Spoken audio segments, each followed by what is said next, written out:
Hi everyone, welcome. We're going to continue our exploration of the shoulders. We're going to have a lot of therapeutic elements, some strengthening elements, and a peak pose that is going to encourage us to not do things with brute strength, but rather with sensitivity. So we'll be working up towards this pose with the goal of it to feel really, really good, even if that means we take a modification. And it'll be kind of a fun experiment of letting go of the ego and becoming very present into like what the body actually wants and what actually feels appropriate for us in that moment. So let's start upright. We won't be here for too long, but I wanted to do a little bit of upright breathing. So if you need to grab your blanket or some kind of cushion, you're welcome to, and take a moment to make sure you're comfortable. And this is sort of like the first test, right? How often are we like, I can just sit on the ground. I don't need to support myself, even though it's not that comfortable. So taking that little time for yourself is building that pathway that will come to again and again of class, of like doing that little bit extra to find a greater sense of ease and a greater sense of support. And so once you've done that for yourself, you can close the eyes and just notice how it feels to be in your body right now. And try to feel the flow of the breath without forcing it or changing it. And see if you can relax the muscles in the neck and the shoulders. You can even sway a little bit just to encourage that subtle softening. And as you sway, start to notice how the rib cage and the shoulder girdle interact. Maybe you can even feel that the shoulder girdle is resting on the top of the rib cage. And let your sways get smaller and smaller till you find that balance point at the center. And as you breathe and the rib cage expands, try to feel how the rib cage rises up to better support the shoulders without anything in the neck and the tops of the shoulders tensing up. Try to feel the space underneath the shoulder blades. Maybe you can feel the muscles connecting the shoulder blades to the back of the body.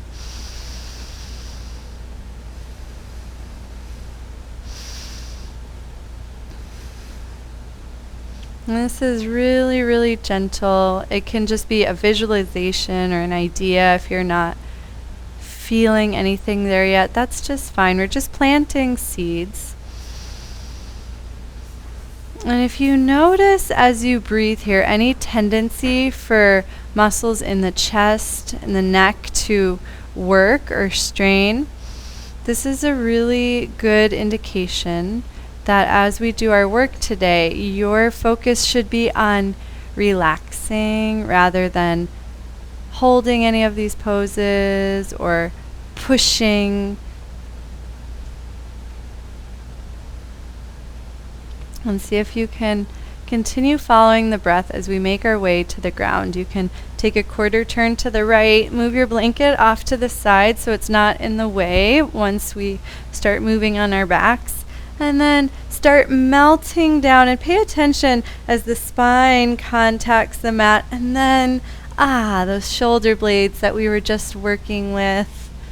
Tuck the chin a little bit, let the feet come wide, knock the knees in so the legs can relax, and let the palms turn face up. Gently press one shoulder down and then the other. And you don't want to exert too much effort here, but feel that pressure of the shoulder blade and notice what the rest of the body wants to do in response. For me, I find that my head gently starts to sway away from the shoulder blade that's pushing, so I get a little bit of a neck stretch. There's no right or wrong, just let that movement flow through the body. And then come back to center and keep observing the breath, trying to feel what happens between the rib cage and the shoulder blades as you breathe.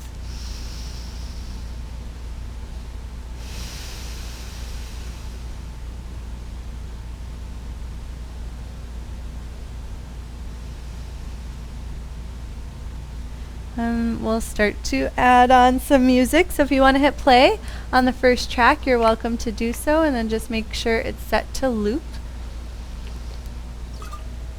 And bring the hands to the hip bones. Take a few pelvic tilts forward and back. And as the pelvis tilts, the spine responds, and you might feel how the upper spine, the space between the shoulders, gently moves on the mat, and just feel that response. Keeping your awareness not just in the shoulders, but how the sensation of the shoulders is connected to the core and the pelvis. And then let the movements get smaller and smaller. And notice the quiet strength that builds as you move slower and you feel the nuance of these smaller movements. And then find what feels like neutral today. See if you can create a little extra space through the back of the neck by tucking the chin. And then interlace the hands behind the head so that the chest opens. And that's going to encourage the spine to arch. So you're going to have to use your core strength to resist that arching. Use your next exhale to hover one shin parallel to the earth. And then inhale, set it down. And exhale to lift the other one. And move like this. And notice how the lifting of the leg demands a little extra work on the core. And if this feels really easy and you want a little bit more work, try lifting both legs, keeping them up, and then just exhaling to lower one at a time. Either way is very good for the core, so do the one that feels the most beneficial to you. And the next time the right leg is up and the left leg is down, grab, other one, left knee. Bring the left knee into the chest and slowly curl the body up to meet the thigh. And then release the head back down, and try curling up on your next inhale. And then exhaling to release. And do a few of these and see how spacious you can be on that inhale as you lift. And then switch the breath so you're lifting on the exhale, and try to avoid that mindset of lifting as high as possible, and instead try to feel a sense of ease. Try to feel how the upper and lower body are working together. And the next time the head comes down, grab behind the thigh and ever so gently kick the leg into the hands, and notice any sensations in that hip socket as you do that. You can make some little circles, just imagining waking up all the micro muscles in the hip. You don't want to feel any strain. Let it be almost like a massage as that leg gently circles. If it feels good, you can also extend that top leg. Try both and then do whatever the body enjoys the most. The next time the foot is kicking slightly away from you, very slowly release the leg, let it float down, reach the arms overhead, and take a moment stretching the body long. I like to kick the heel down into the mat a little bit to activate my glutes. That just feels really good for my hips, so feel free to try that. And then gently push into the right foot and roll onto the left side. Rest the head on the bottom bicep, bend the knees any amount. Right hand comes in front, and just gently massage the left side of the body. And this is my favorite way to prepare the shoulders. And it's also my favorite way to balance the shoulders if I've overworked them. So I just want to invite you at any point in class, if you feel like your shoulders need a little break, come to this position and let them find some softness and some balance. And start to pay particular attention to the sensation as you roll back and massage the back of the shoulders, and then roll forward, and there's that experience between the chest and the armpit that changes a little bit.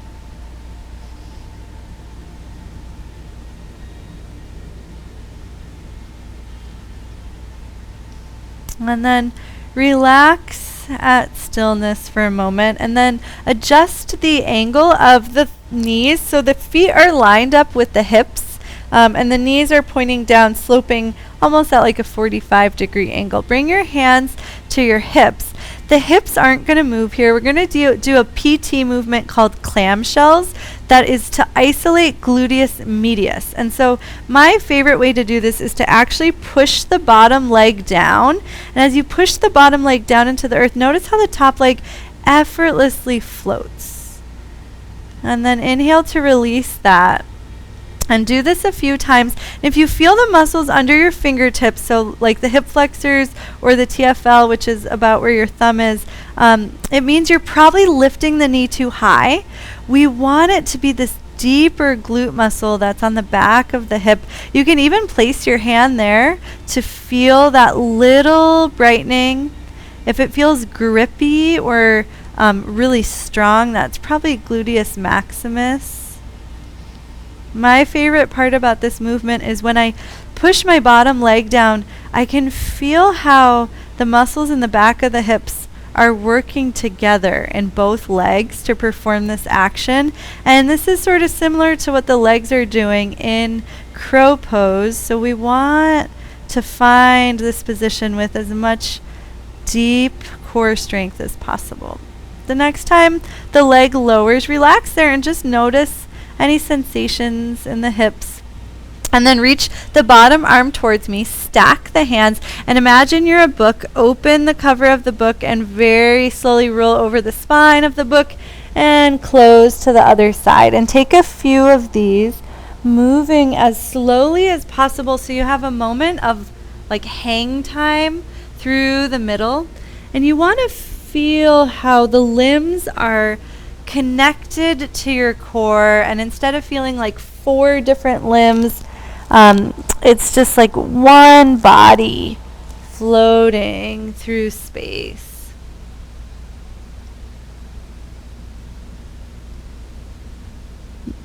Nice job, everybody. You got it. And then let's meet on the back. Float the feet down, float the arms down. My hips are craving some extension, so you can extend the legs all the way, or you can go in that position we started in where the feet were wide and the knees knocked in. And we'll just take a moment to rest and connect with the breath, connect to that sensation of the rib cage interacting with the shoulders. And then we'll do the second side. So walk the feet in. And bring the right knee into the chest this time. And we'll start inhaling to float up and exhaling to float down. And you might notice that inhaling to come up, you don't go quite as high and there's not that same feeling of exertion. Try to feel the lift coming from the low body and not the neck, even if that means you don't come up very high. Make sure you can breathe. And the next time the head floats down, clasp behind the thigh and start to just gently press the thigh into the hands and pull the thigh with the hands so there's that extra activation, and make some little circles option to extend the leg if the body's craving that. And just imagine as the thigh bone rolls around in the hip socket that you're waking up support from every different angle. You can reverse the direction of your circles and see if that changes anything. And try to keep the pelvis unmoving. That's actually going to wake up deeper core muscles. It's okay if it means the leg hardly moves. And then slowly let the right heel reach forward. Try to be soft through the front of the right hip. Lift the hands overhead, and now you'll be rolling away from me. So gently kick into the left foot, roll onto the right side, bend the knees any amount that feels comfortable. Left hand in front of you, and just gently massage the right side of the body. Imagine the body is becoming less solid. You're becoming more of a liquid or a gel. There's no tension. Try to breathe into the front, back, and sides of the rib cage. And then give your shoulder a little extra massage by merely bringing your awareness there and seeing what happens as you melt forward and back. And then we'll do those clamshells again. So if you need to turn to see me, you can, but line the heels up with the hip bones. Bring the hands to the hips. Knees slope away from you at about 45 degrees. Keep the pelvis unmoving. And then gently press the bottom leg down into the earth to float the knee, keeping the feet together. Less is more. Take a few of these, and you can always bring your hand to the back of the hip to try to feel that subtleness of gluteus medius engaging. Reminder, that's the one underneath gluteus maximus. So it might feel like there's still a softness. If you've done our level 1 yoga training, this is what we say. You want your bum like a plum, not like a prune. It's exactly this sort of sensation.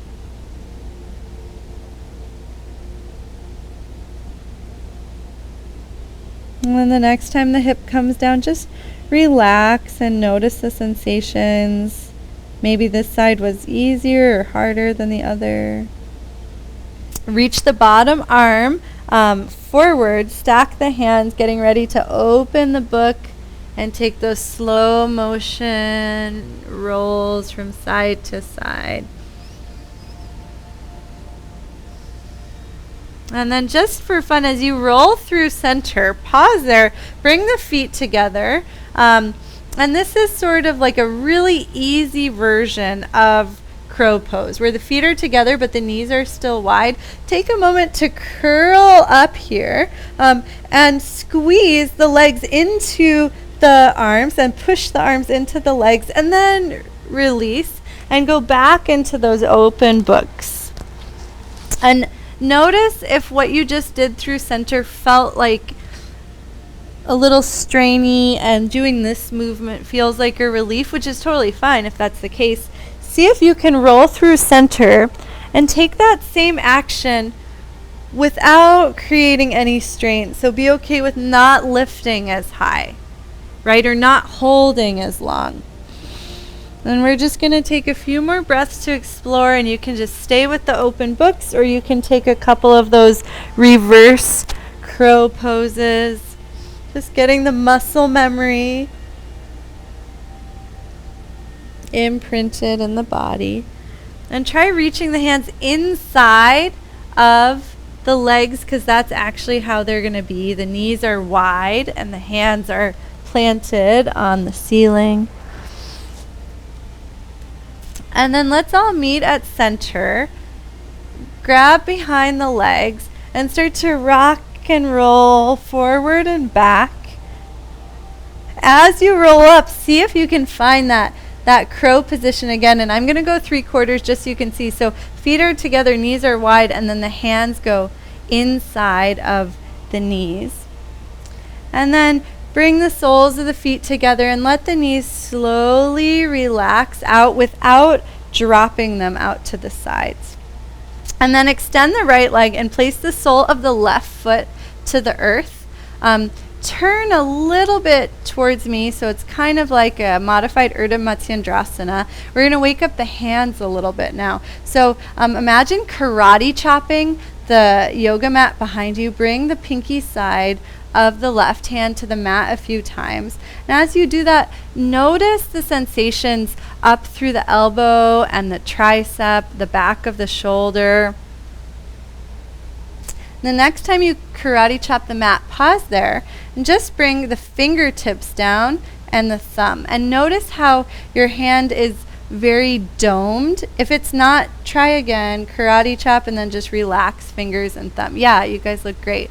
Do that a couple of times.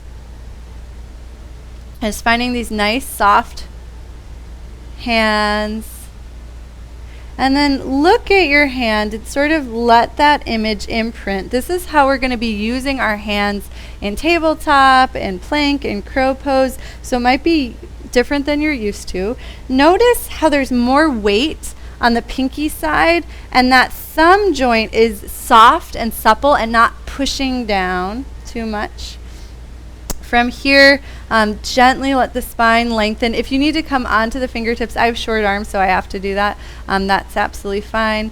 And then just gently twist to the left.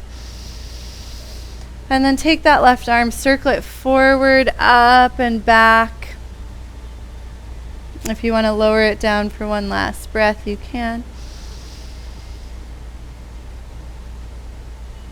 And then just for fun, we'll do a half crow moment. So the two arms plant on an invisible wall in front of you, and then just squeeze that leg in and try to not feel it in the hip flexors, but in the deep core, just like you did on the back. Let the left foot lift and then curl forward. Set the foot down, gently extend it out and pause for one moment in Dandasana, just noticing the sensations through the left side of the body. And then we'll do that same thing to the other side. So you'll be facing away from me. The sole of the right foot comes to the earth. I like to do this nice and wide, so a little wider than my hips, and then just gently twist to the right and start to karate chop the mat with the right hand now. And notice that pathway from the right pinky up to the back of the elbow, the back of the arm, the back of the shoulder. Take some bounces. Imagine you're jumping with that arm and feel how you catch yourself with the support of the back of the body. Make sure the neck feels really relaxed and there's no tension on the top of the shoulder. The next time the hand comes down, let the fingertips rest and the thumb tip. And notice how the knuckles are nice and soft. Look at the foot. Notice that, or the hand, it's like it has arches, just like your foot. Take a breath here.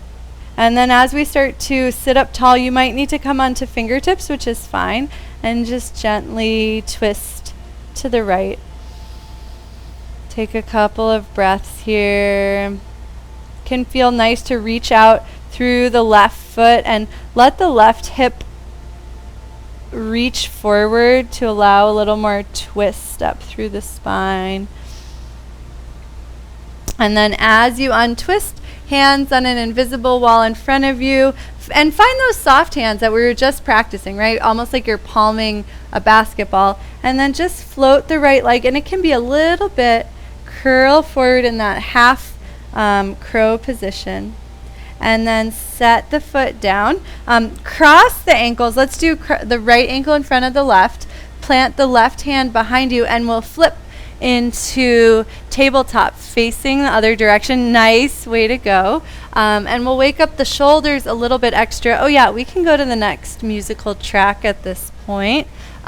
Lower the elbows down and start to circle the shoulders around the elbows. This is kind of like the exercise that we did circling the thigh bone and the hip socket, imagine as you draw these circles, you're waking up all the muscles in each shoulder. Try to feel or build your awareness in the shoulder socket from all angles. You can even start to draw some figure eights, or imagine writing your name in cursive with the back of your heart, just letting the shoulders move in all these different directions. Make sure you're breathing. I just noticed that my spine was arching. See if you can find that neutral spine that awakens the deep core. So neutral pelvis, neutral spine.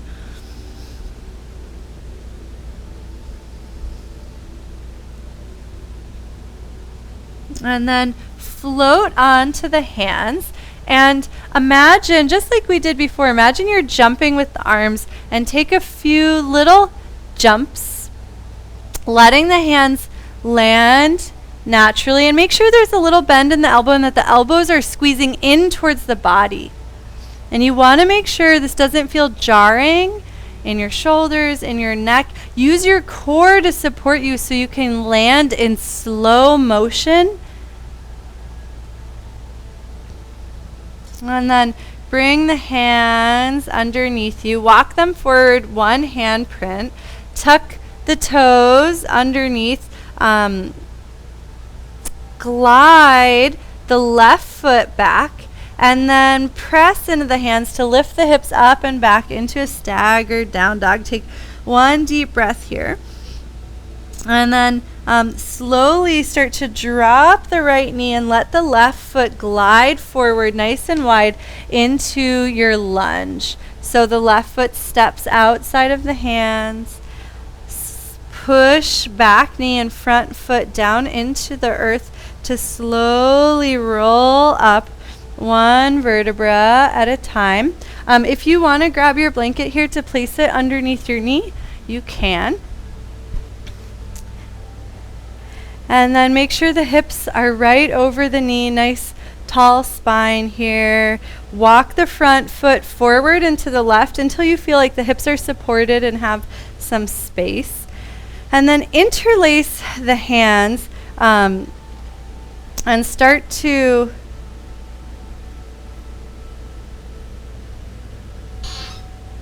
I'm just trying to remember which way I want the hands flipped here. Start to press the palms away from you. As you press the palms away from you, notice how the shoulder blades slide a little wider on the back, and see if you can breathe into the back of the heart just like we've been practicing. And then let the elbows bend. Bring the backs of the hands to the heart so then you sort of soften. And let's try that again. Let's inhale, push the hands forward, breathe into the back of the heart. And this time, let the spine round just a little bit. And then inhale, back up. And do this a couple of times.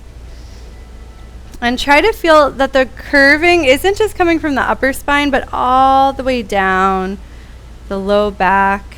Maybe you even feel the hips move a little bit.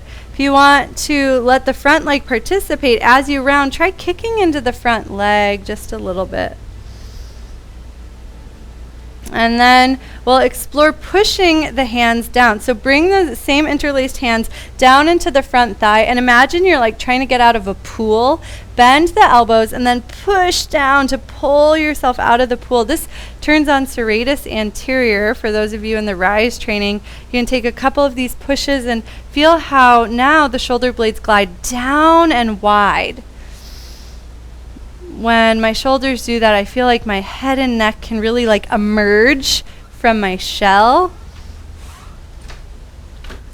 And then come back up to, actually one more. As you push down, tuck the back toes and play with taking the weight out of the back knee. Maybe you can even lift the back knee, but don't do that if it doesn't feel good. You can just have the visualization of it.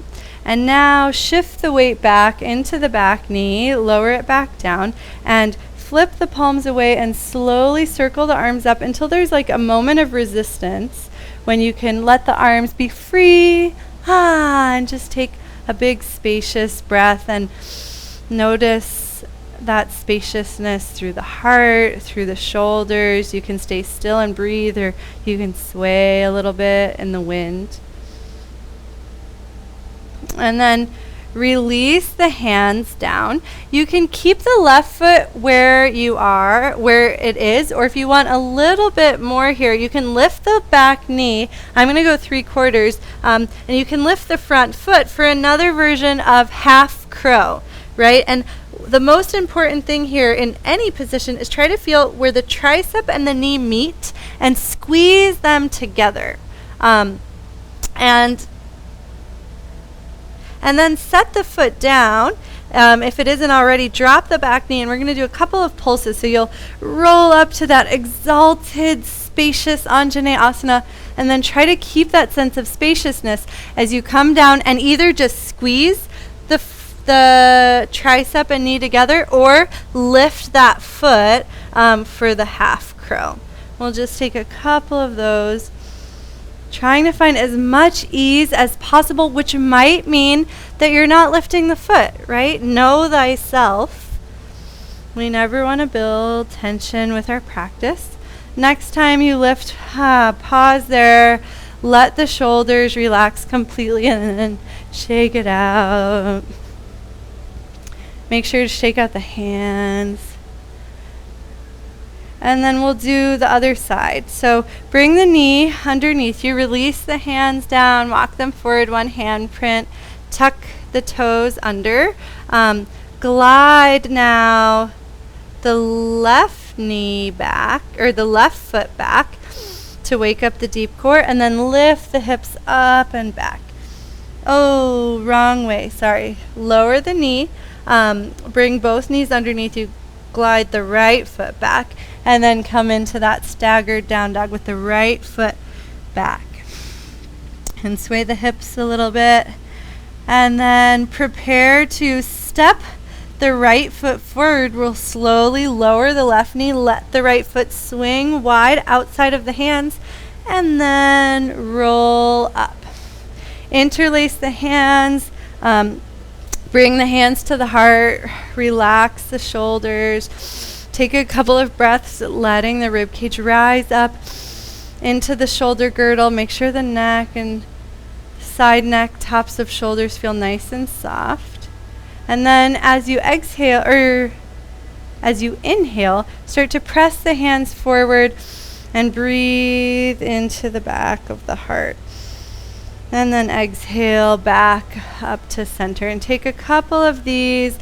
Let your spine start to round forward using the muscles of the deep core. You can kick into the front leg a little bit and try to feel the length in the low back, not too much rounding in the neck or upper spine.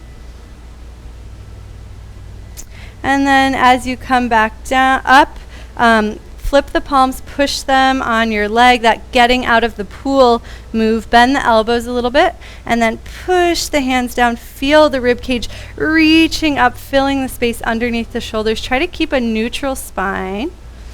And then for that extra challenge, as the hands push down on the thighs, you can play with lifting the back knee, or just taking the weight out of it, but not lifting it if that's too much. And then we'll all lower that knee, start to reach the palms away from you, slowly lifting them up. And then when there's that moment of feeling bound, free the hands and feel that spaciousness, not just physically, but try to feel it in your heart. Take a couple of breaths, smile a little, and try to relax and feel content. And then release the hands down inside of the foot. Try to find those soft hands that we practiced earlier, where it's a little extra weight on the pinky. You can even karate chop each hand, and then just set fingertips and thumb tip down where the knuckles are nice and soft. For this first round, let's just lift the back knee, shift the weight forward into the hands, and feel the tricep and the right knee squeezing together. And then lower the back knee, roll up into your exalted Anjaneyasana. So you have the option to just keep doing that, just to practice nice, easy, supportive hands. If you want a little bit more, this time you can lift the right foot, squeezing the knee to the outside of the hands for our half crow. Make sure you're breathing. I wasn't breathing. If you're not breathing, you're building a dysfunctional pattern that's not strong. And so really it's so much better to stay in that space of ease and fluidity and full natural breathing. And that's how you're truly going to get stronger. Even if it means it looks like you're not doing the pose on the outside, you're doing the true yoga on the inside. And the next time you roll up, pause there, relax the arms down and shake it out. And then bring the right knee underneath you. Move the blanket off to the side. We're not going to need it for a little while now. And start to lift the hips. Bend the knees generously and sway the hips from side to side. We're eventually coming up to standing, so if you have a favorite way to come up to standing, go for it. My favorite way is to anchor my big toes, bend my knees, letting my hips drop towards the heels, and then to slowly level the pelvis. And as soon as the pelvis levels, my spine naturally starts to stack. And come up to standing. And notice that moment where the rib cage or the shoulders land on the rib cage. Just feel that support underneath the shoulders.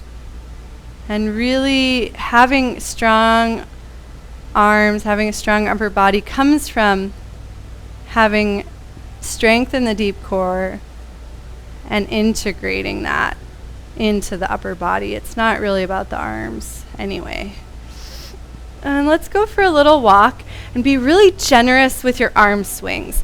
Imagine with each swing of the arm, you're letting go of something that no longer serves you. It's just sort of like twinkling off of the fingertips. You can even play it up a little, like flick out the fingers like you would at the end of tension release. Just almost encourage the letting go.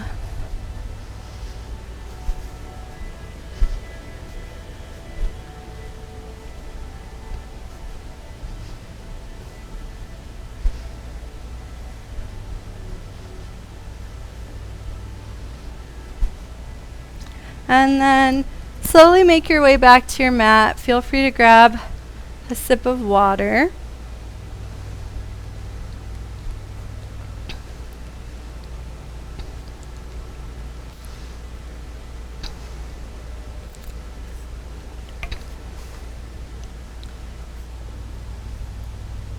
And you can turn to face me. Do you need water? And I'm going to go 3/4 just so you can see me from the side and from the front. Shift the weight from foot to foot, letting yourself find a place where the hips feel really supportive. And for me, that's wider than a Tadasana might usually look. And then slow down the shifting and let the pelvis land on top of the ankles and feel how the shoulders land on top of that. And then imagine you've got two big, thick TheraBands, so big, heavy rubber bands that they use in physical therapy attached to your ankles. You grab them and start to stretch them forward. And notice how you have to use your whole body to do this movement. Let the whole front of the body open. Push the feet down and notice how that can facilitate.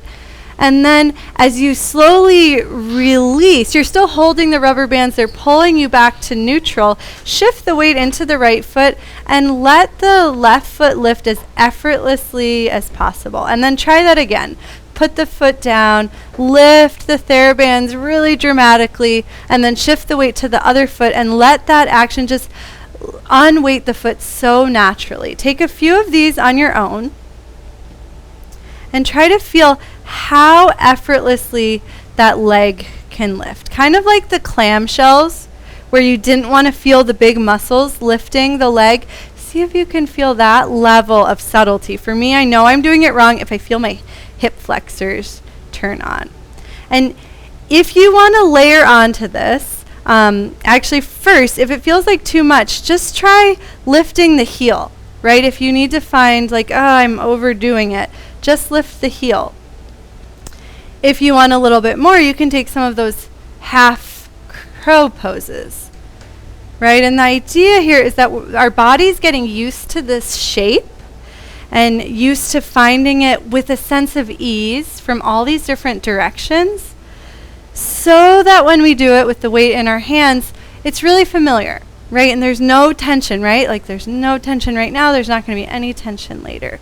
The next time the left foot lifts, cross it in front of the right, bend the knee a little bit, and then let the whole right side lengthen for a little counter pose. Try to press evenly into both feet. Sometimes it can feel good to squeeze the thighs together just a little bit and draw that strength up through the spine. You can bring the left hand to the hip and add a little shearing by pointing the heart up and down, and just notice how this changes the sensations through the right side of the body all the way down to that right ankle. And then let the hips push to the right a little bit like a rubber band stretching, and then spring back and see if you can lift that left leg. Maybe take a moment in crow and then set the foot down.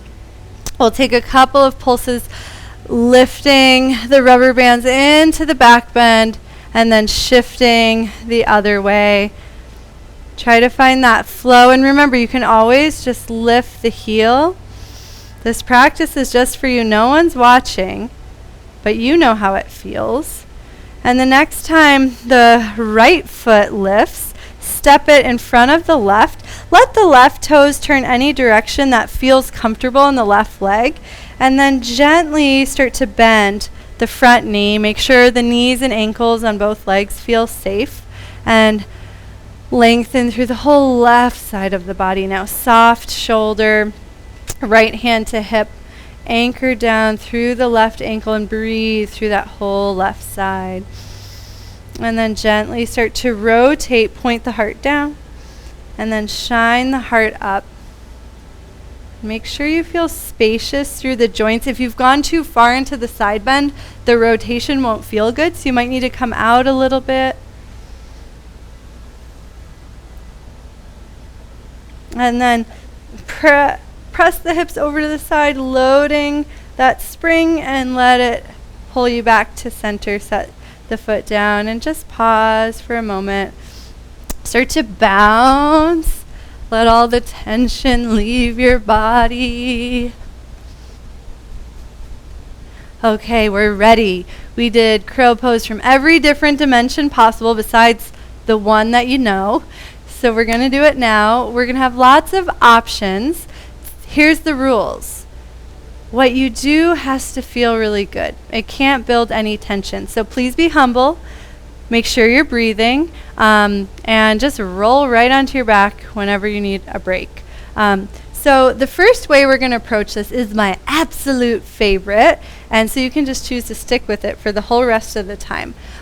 Instead of going into crow and holding, we're going to play with little frog leaps, where you squat forward and push into the hands to jump backwards like a little kid. And the beauty of these frog leaps is as you push down into the hands, you'll feel the strength go right into your deep core. It doesn't matter how high the legs lift. Make sure you're breathing. And you can try it. If it doesn't feel good, don't do it.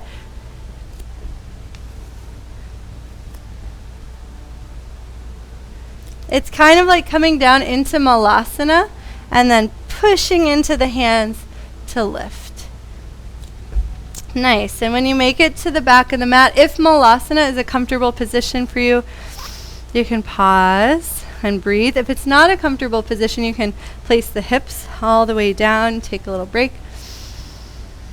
And then we have to make our way to the center of the mat. So you've got two options. You can take a crab walk to the center, or you can reverse frog hop. This is called a monkey, where you pull yourself forward.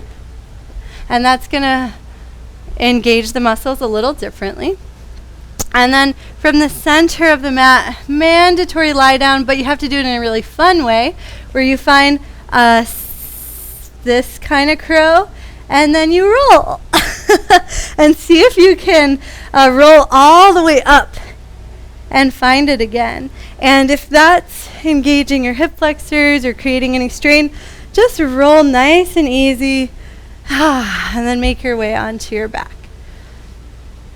And if that's fun, you can keep doing any of those things, the frog hops, the monkeys, the rolls. If you need a little break at this point, you could do, actually let's all do some of those open books, just to find that sense of ease. This is the energy that we want to bring. And so if you notice that those movements we just did were creating tension, you are totally welcome to stay here in this sense of ease. Let's roll onto the back and take a moment in bridge pose. This is the most perfect counter pose for crow, where you really get to open through the front of the body. And just breathe. Release the spine down. And then roll up. You've got two options. You can do the same little flip. Yeah, let's just do that. You can do the little flip from before, where you cross the ankles. And then grab your blanket. Place it in front of you. This will be a nice little crash pad, but no one's going to be crashing, but just in case. And then I like to come onto blocks. And so you can place your feet on blocks. And this is going to make it easier to shift there's two blocks right there. Your center of gravity. And you get to be a little gargoyle for a moment, which is kind of fun. And so take a moment to let the knees come wide, and then lower the hands to the space underneath the shoulders. Find those soft hands that we've been practicing. Start to breathe in to the back of the body and push the pinky down into the floor. And just notice how the breath travels down into the belly. Feel the integration of the arms into the core. You can stay right here, or you can play with lifting the hips and starting to feel how the knees squeeze into the triceps, just like we practiced from so many different positions. And then rock back, lift the arms, and give yourself a little break. And just take a couple of pulses like this so that you don't stay in one shape too long. That's when you kind of get in trouble, where you're like, come out of it after a couple of minutes and you're like, whoa, I don't feel good. And then as you pulse here, if you're starting to feel like, oh, my upper body feels really supportive, I kind of want to play a little, you can pause and just lift one foot and then come right back into that lifting up movement, graceful gargoyle, I'm going to call it.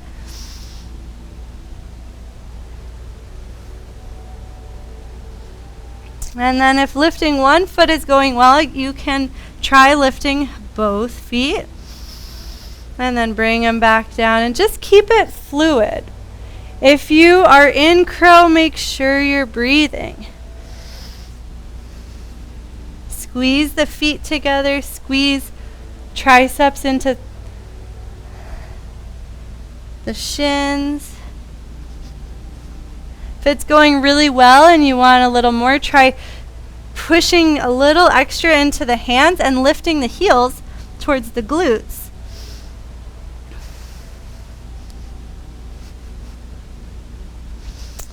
And then let enough be enough. Oh, good idea. Yeah, you can stand and you can have really cool platform shoes for a moment. Oh, that's great. Grab your TheraBands and do a nice TheraBand stretch. I'm so tall, I'm out of the frame right now.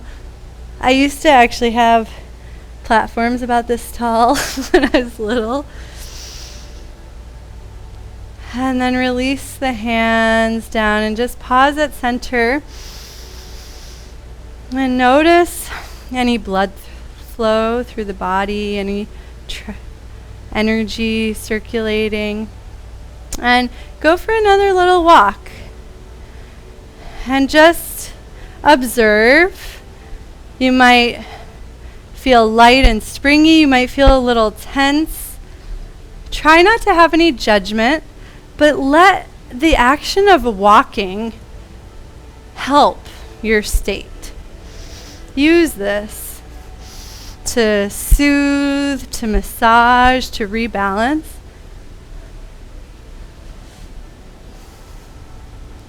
High five someone or pet your dog.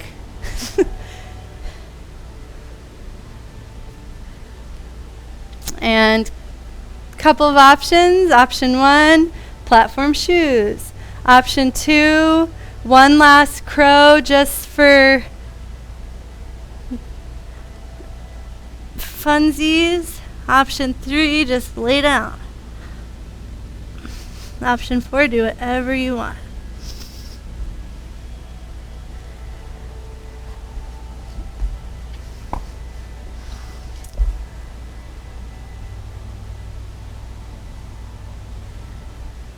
And once you've done your option, you can go ahead 2 tracks to Inner Sanctum, our cool down track.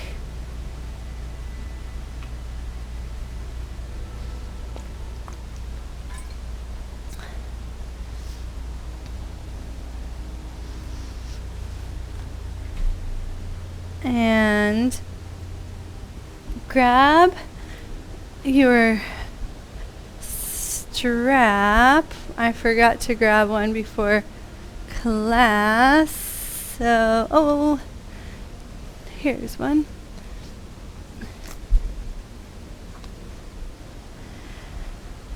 And grab your blanket and open your blanket. Let's see, open it 2 times so it's nice and big. It's just that half fold, and start to roll it up. And do a little shoulder massaging. Place it towards the top of your mat and make sure you've got a block within reach and a strap with a loop in it within reach but off to the side. And then you can melt onto your back, or if you're still feeling a little playful, you can do a little rolling. It's kind of hard with the blanket in the way, actually. And let yourself lay down with the blanket at the bottom of the shoulder blades. And before we do some massage here, reach the hands towards the heels. Just come into that nice counter pose of Seta Bandha Sarvangasana. Feel the shoulder blades pressing down into the roll. Sometimes I like to draw some circles with my hips here, so swaying them to one side and then lifting into bridge, swaying them down the other side, and then dragging them across the mat.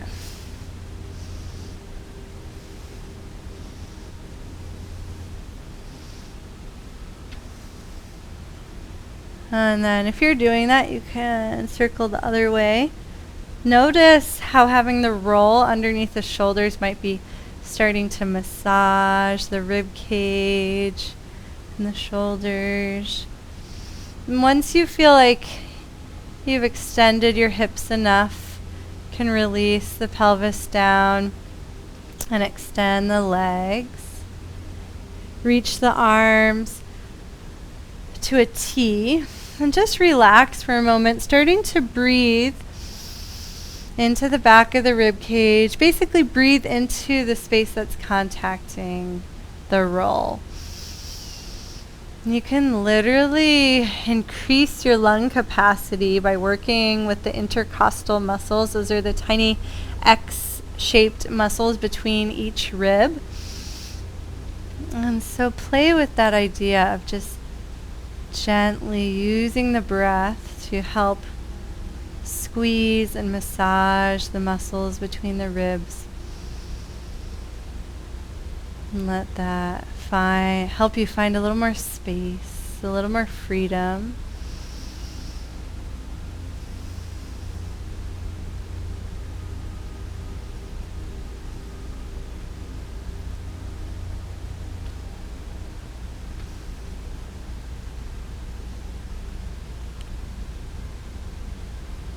And then you're welcome to stay here as long as this massage feels good to you. Another thing you can explore is bending the right knee, placing the sole of the right foot to the earth, reaching your left arm overhead and starting to roll onto the side like we did at the beginning of class, and letting the blanket massage the intercostals on the side. And at any time, you can scoot up or down on the blanket while you're on your back, while you're on your side. Just exploring. It's going to be different for all of us, but everyone's going to have a sweet spot, where you could use a little extra awareness, a little extra breath.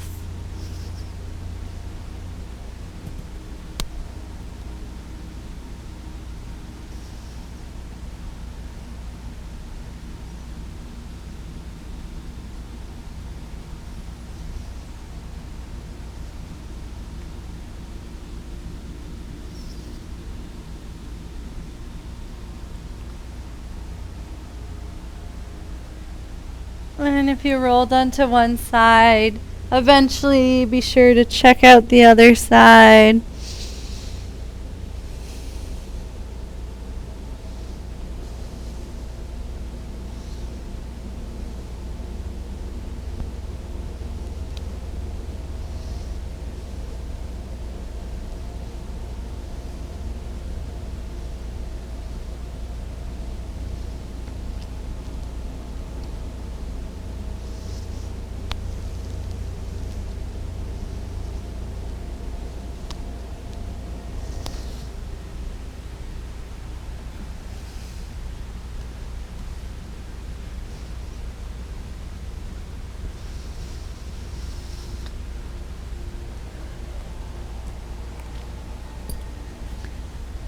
And take one more minute to explore. You don't need to rush.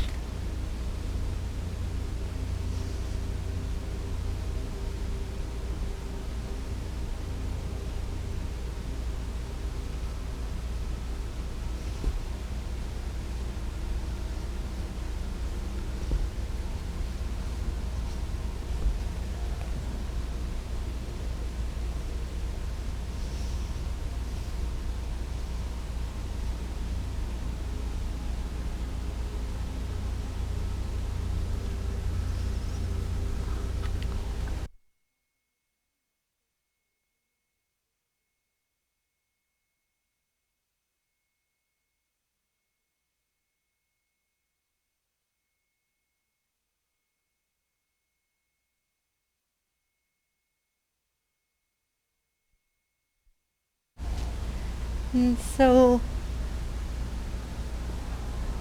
we have a few minutes to do a restorative pose before Shavasana, and I want to give you two options because I see that the roll underneath the back of the heart is very popular, so you can totally hang out there as long as you want. The other option is to move the blanket out of the way, to grab your strap and place it around the thighs, and then to elevate the hips on a block for restorative bridge. And as long as you have the nearby blanket, I do love placing it over the pelvis and then letting the wrists rest on that extra that comes to the left and right.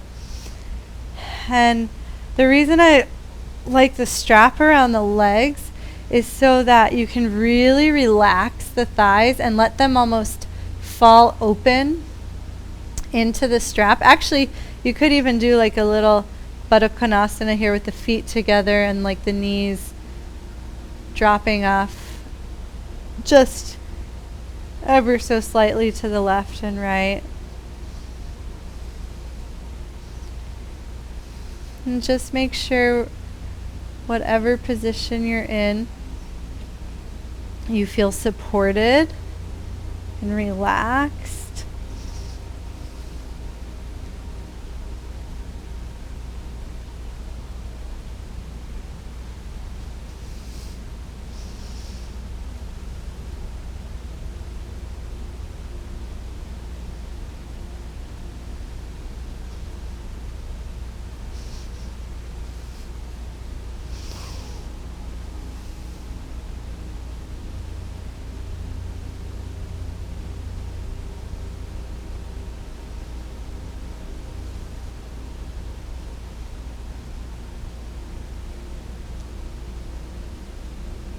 And I found myself wanting to extend my legs, which is fine if your pelvis is neutral and it doesn't put any compression in the low back, but it takes a little bit of extra awareness, so just make sure that that feels really supportive.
And you're welcome to stay here as long as it feels useful to you. When you're ready for Shavasana, move really nice and slowly, especially if you've got the blanket or the block underneath the sacrum. Take a few gentle steps of the feet towards the body and a few pelvic tilts just to wake up the muscles. And then gently lift the hips away from the block and drape the spine to the earth. You can keep the strap around the legs. It's a great prop in Shavasana for the exact same purpose. And then feel free to use your blanket behind the backs of the knees. It's extra long, so you can even curl it up and rest the wrists on it, which is sort of a nice bonus. Pause your music if you haven't already.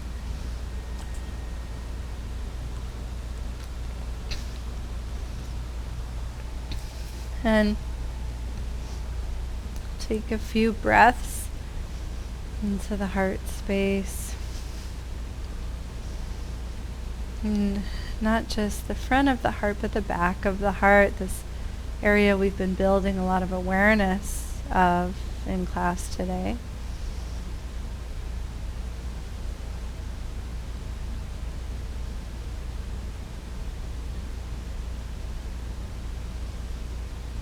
And as we give ourselves permission to relax very deeply, see if you can maintain awareness of the breath and of the heart expanding in all directions.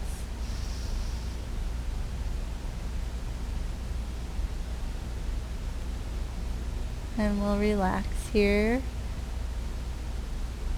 for the next 10 minutes or so.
Let yourself just be still.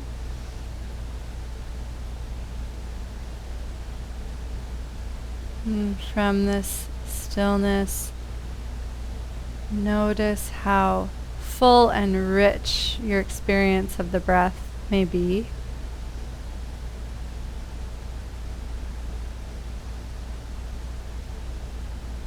Notice the experience of your mind and your body in this moment, and any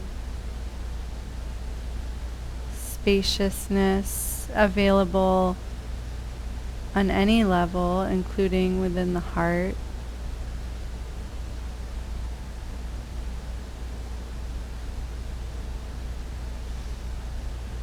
And just visualize yourself radiantly healthy and blissfully happy. And notice how visualizing that might change the way you feel in this very instant.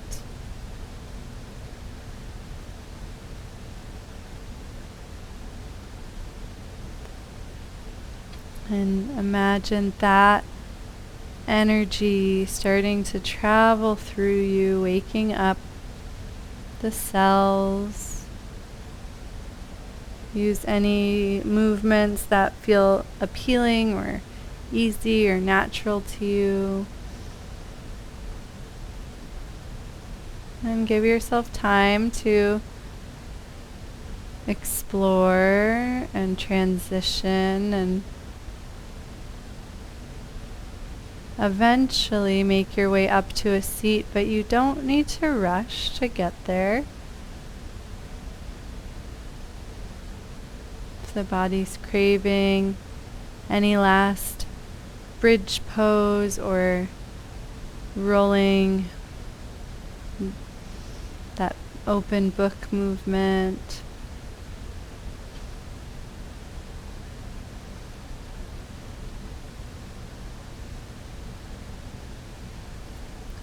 and when you do eventually make it to seated, take extra time and care to support yourself.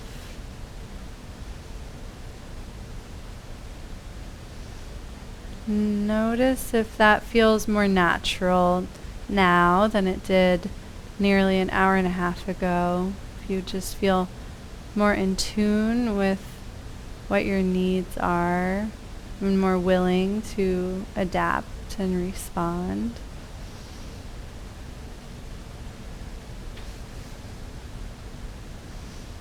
And then once you've found your seat, let the spine be tall yet light and effortless. Kind of like that feeling that I know each of you found in the open book rolling, because I saw that sort of like gentle, slow motion. Imagine that you could bring that same physical quality to this seat right now.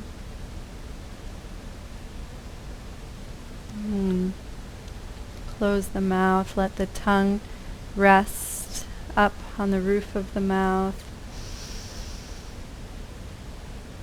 And start to observe your breath. And feel that spaciousness that's possible through the breath. Notice if it's easier to let the breath interact with the shoulders and the rib cage than it was at the beginning of class, and notice if the neck and tops of the shoulders have been able to stay relaxed.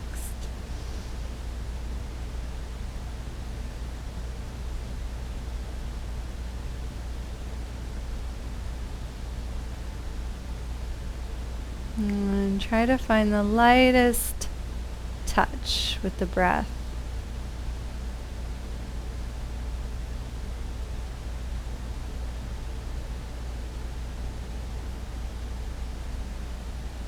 And play with slowing the breath down, lengthening it out without creating any tension.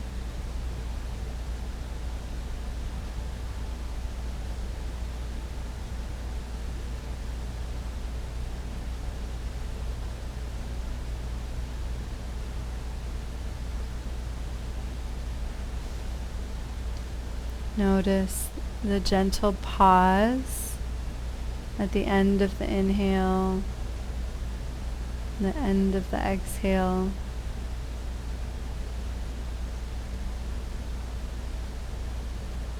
And let yourself be really curious about that space.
finish class with the gratitude practice that really unites the layers of our physical body right into our heart.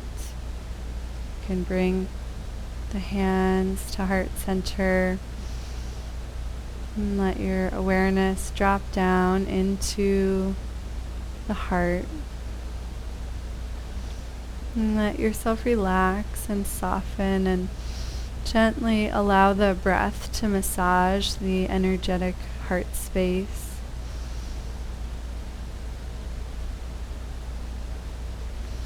And first, just notice if any gratitude naturally wells up at the heart. Sometimes after our practice, when we're spacious and content, it's very natural for this part of us to emerge. And if you feel it, you can breathe into it as if fanning the flames, letting them grow brighter and vaster. And if you need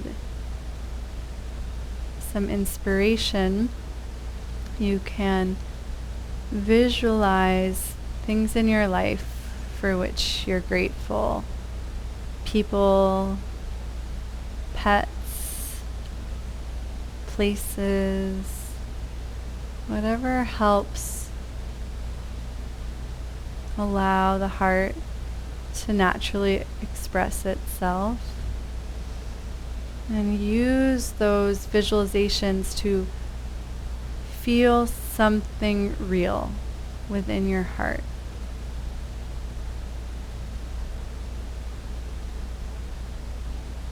And then once you feel it, breathe into it. Let that sensation expand and try to feel the root of that gratitude deeper and deeper within the heart.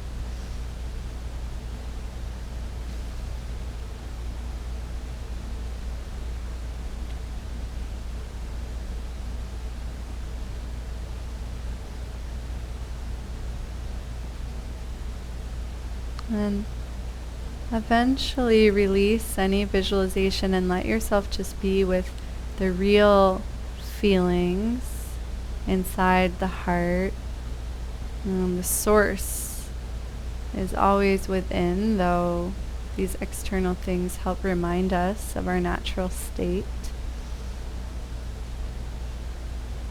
And take the next few breaths to expand that gratitude. And then eventually imagine it overflowing from the heart, starting to fill the space between the hands. You can let the hands get softer and softer, so there's a lot of space between them.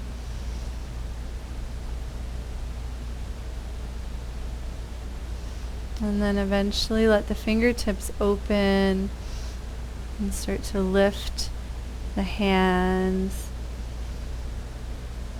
Allow the arms to open, and now let the contents of the heart well up to fill this huge space, this bowl of the arms with the heart at the base.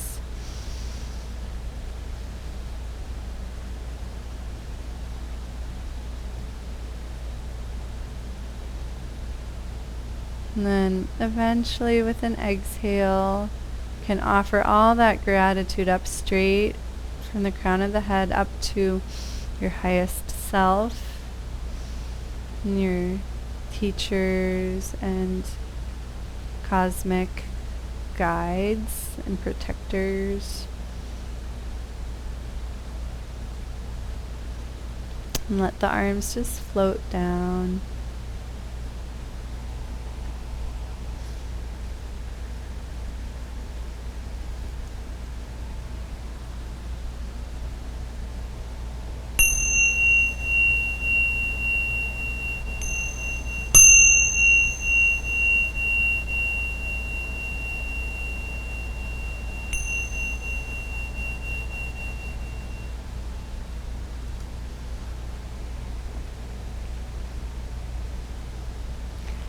Thank you so much for practicing. Namaste. I hope that you experience that your true strength comes from that light, detached, expansive way of being. Take care, everybody. See you soon. Hi, honey. I am here. The sunset during Shavasana. It got dark in here. I'm glad you could make it, Mom. Great to see you. Hope your shoulders feel good. I know that was a lot. Thank you. Good night. Bye, Mom.